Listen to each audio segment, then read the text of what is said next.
Bon, on les sélectionne tous, on peut faire un CTRL A, parce que de toute façon il n'y a que ça sur la page ici, il n'y a que 20 blocs, hein, il n'y a pas autre chose.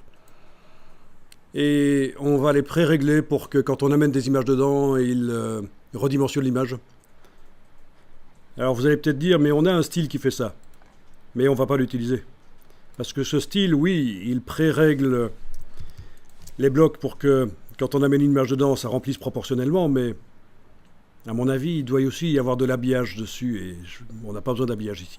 Donc on va dans le menu Objet, Ajustement, on n'utilise pas le style d'objet qu'on a créé précédemment, on va dans le menu Objet, Ajustement, Option d'ajustement de bloc,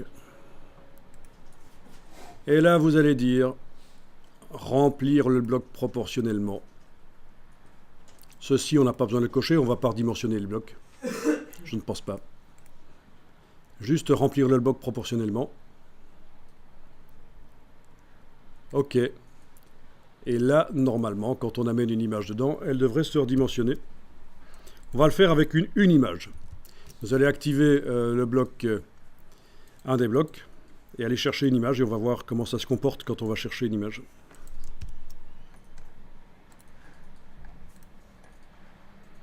Ok, ça marche, ça redimensionne. Donc elle déborde à gauche et à droite. C'est tout à fait normal puisque le bloc n'a pas les mêmes proportions que l'image.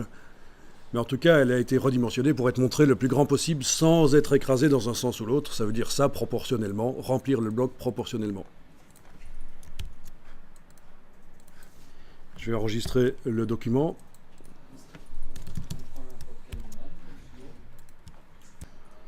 Bon, ben c'est l'occasion de voir le glisser-déposer.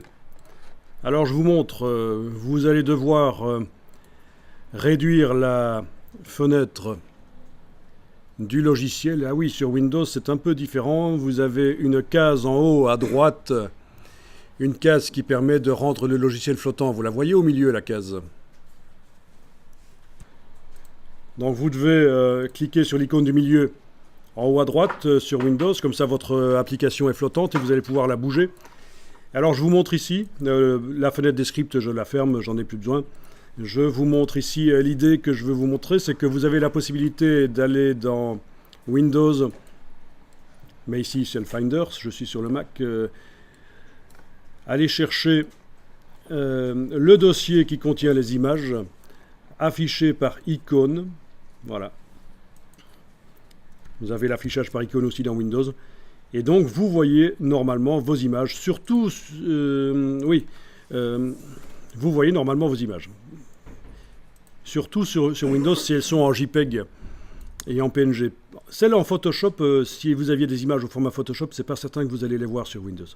L'icône ne va peut-être pas montrer l'image. Alors, le principe, c'est qu'une image peut être déplacée comme ça, du navigateur de fichiers vers InDesign directement.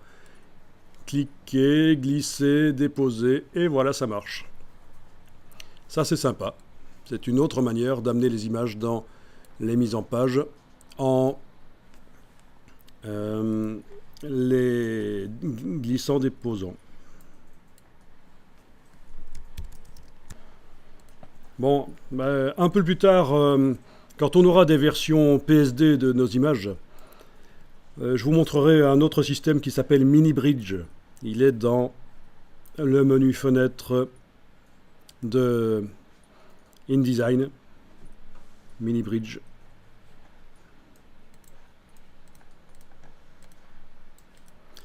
Ok, va peut-être falloir lancer Bridge en même temps pour que ça fonctionne. Vous avez aussi Bridge qui permet de faire du glisser-déposer. Mais en tout cas, en attendant, voilà, avec des images format web, JPEG, PNG, ça marche, vous les voyez, vous pouvez les glisser.